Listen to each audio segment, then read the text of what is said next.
how are we spending our money, big picture? What's the one-page bar chart of where our tens of billions of intelligence dollars are spent? That seemed to us to be fundamental to a basic public debate. Well, the intelligence community asked me to come in with my colleague Greg Miller, who was co-author of that story.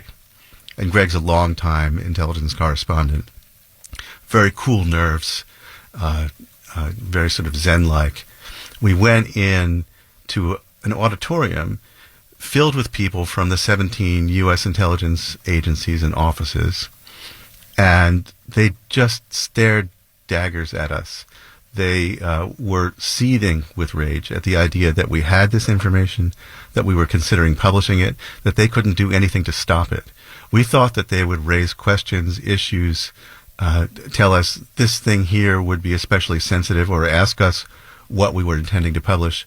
But it was basically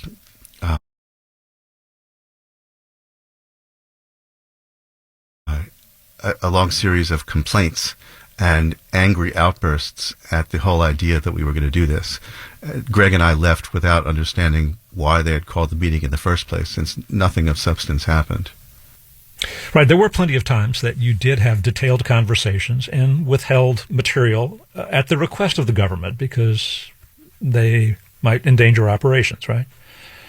Right. The fact is that most of what we withheld, I never brought to the government. It was just obvious.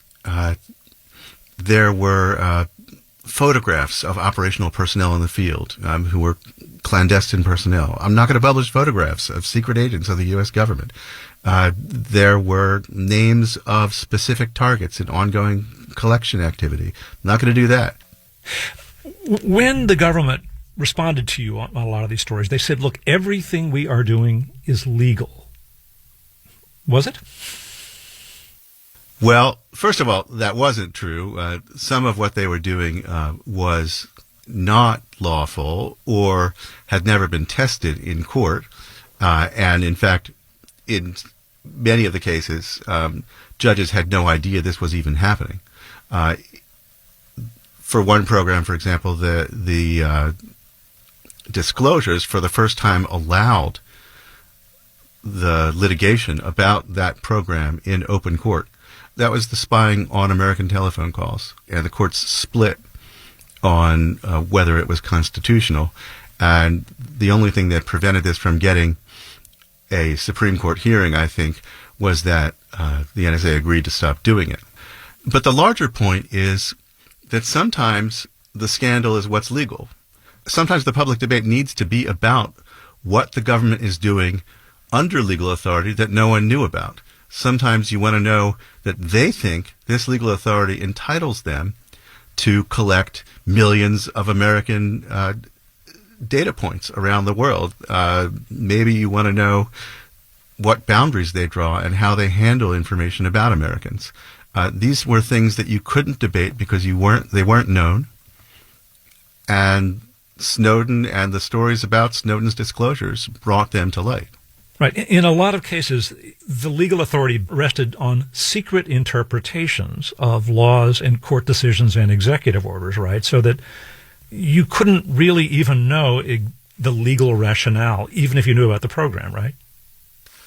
Right. So Congress will pass a law that has one phrase in it, and there will then be lengthy memos written inside government interpreting that law in the way most favorable to what the government wants to do, sometimes stretching the boundaries of words to points at which they're sort of unrecognizable.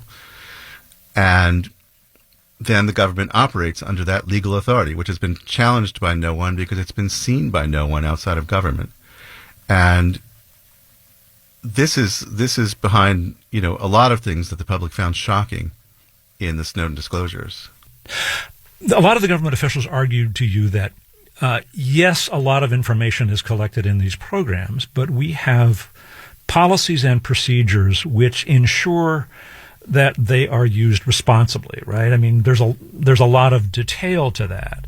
But I'm wondering, as you've talked to these people over time, whether they have come to see things differently with President Trump in power, where you have a president who, fires inspectors general that criticize him and his supporters and sometimes suggests his political opponent should be investigated. I mean, do policies themselves ensure responsible behavior, I guess, is the question. Well, Dave, I think you put your finger on something really critical right there, and it was something that surprised me in the course of reporting for this book, because there were people in 2013 and 14 and 15 who told me they didn't worry about the enormous power of this surveillance machinery because they trusted the people who were running it. They trusted themselves. They trusted the inspector general to call out and prevent bad behavior. They trusted supervisors. They trusted fundamentally the president and the presidency. And they trusted Democrats and Republicans. They trusted George W. Bush and Barack Obama equally to use this stuff with the right motives and with the right kinds of limits. But so much of what is done under authority of the NSA is done based on norms and traditional understandings of what terms mean and on legal interpretations. And when Trump came to power, a guy who is allergic to norms, a guy who is at war with every institution of accountability, whether it's the press, whether it's inspectors general, whether it's courts, when that kind of person has his hands on the enormous power that is granted by the ability to look into, see into anything that travels across the internet, then they're worried. And so people who surprised me, people like Jim Comey and people like General Clapper, who had been the director of national intelligence, these were people who had ardently defended the surveillance powers and the checks and balances held on them. They were no longer so confident about those checks and balances. Barton Gellman is a staff writer for The Atlantic. He wrote his stories about the revelations of Edward Snowden with the team for The Washington Post. His new book is Dark Mirror, Edward Snowden and the American Surveillance State. He'll be back and we'll talk more after. Speaking with Barton Gellman, he's a Pulitzer Prize-winning journalist who's covered national security issues for a long time, and he's one of 3 journalists who reported on the documents leaked by Edward Snowden in 2013. His new book is Dark Mirror, Edward Snowden and the American Surveillance State. You know, Edward Snowden says what he wanted to do with this leak of documents was to start a debate about how much authority a democracy wants to give its government to acquire information about us as it pursues its national interests. 7 years have passed now, almost. What have been the results of that debate? It's such an interesting question because the answers tend in opposite directions. If you want to start a debate, Ed Snowden succeeded beyond the wildest ambitions that he could plausibly have had. The public debate about surveillance was national and international and lasted for well over a year and continues to this day periodically.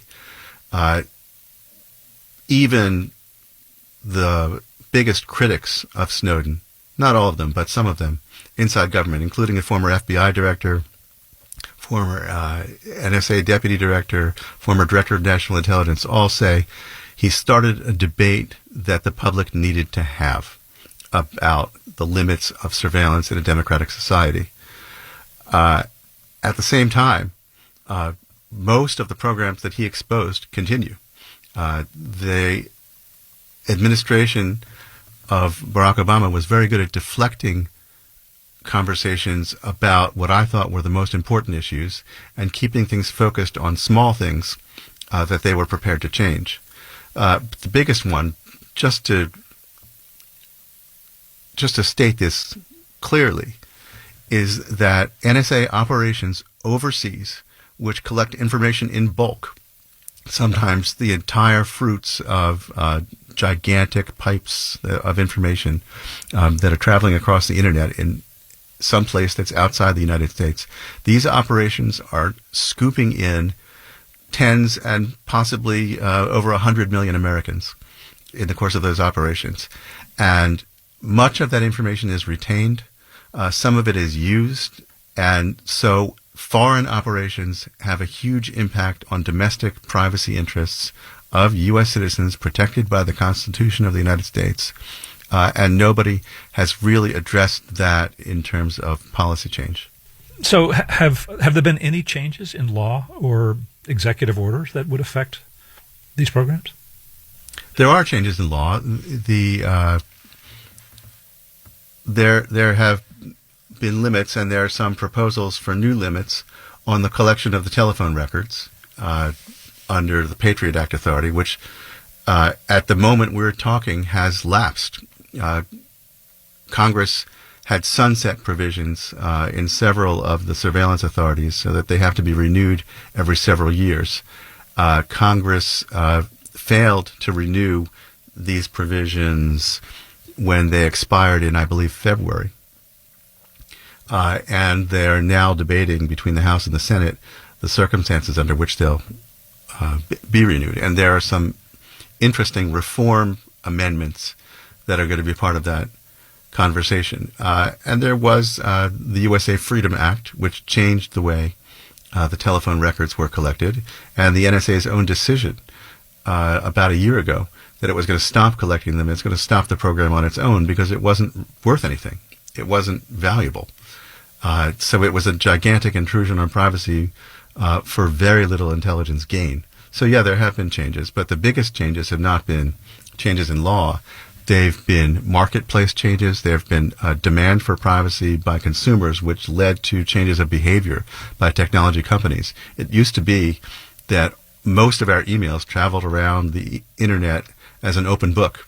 Anyone who was physically at any of the junction points of the internet could read it because it was in plain language, like a postcard with the words showing. Today, most websites and most email is encrypted, and that makes it much, much harder for the NSA to collect information in bulk. It can still break into just about anything it wants to. I mean, we have some of the best hackers and most expensive hacking infrastructure in the world. So if they've set their minds on a target, if they say they want this one or that one, they're going to get him.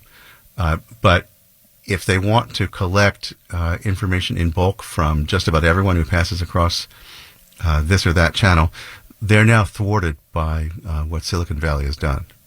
One more thing. Snowden is in Moscow. His girlfriend, Lindsay Mills, is there. They're now married. Any chance that he will be back in the United States anytime? My crystal ball is never any good. I don't see the conditions right now or in the near future that get him back to the United States. The American government and the people in it are still very, very angry at Snowden.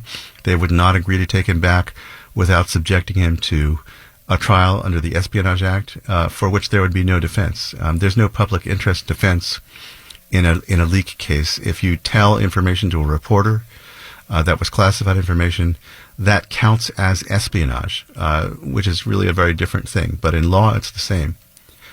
Snowden would be subject to potentially up to a lifetime in jail if he came back. He won't come back voluntarily under those conditions. He has said he would like to come back if there were a fair trial, by which he means if he could argue that the things he exposed were unlawful or against public interest. But that's not one of his choices at the moment. I don't see any reason for Vladimir Putin to send him back either. It is politically convenient for Putin to be in the posture of protecting a freedom fighter, a human rights fighter, someone who had exposed wrongdoing in his own government, and he gets a kick out of that. He doesn't seem to me have any good reason to expel Snowden. Well, Barton Gellman, thanks so much for speaking with us again. Thank you for allowing me. I love this show. Barton Gellman is a staff writer at The Atlantic. His book about his Pulitzer Prize-winning reporting on the Edward Snowden revelations, which were published in the Washington Post, is Dark Mirror.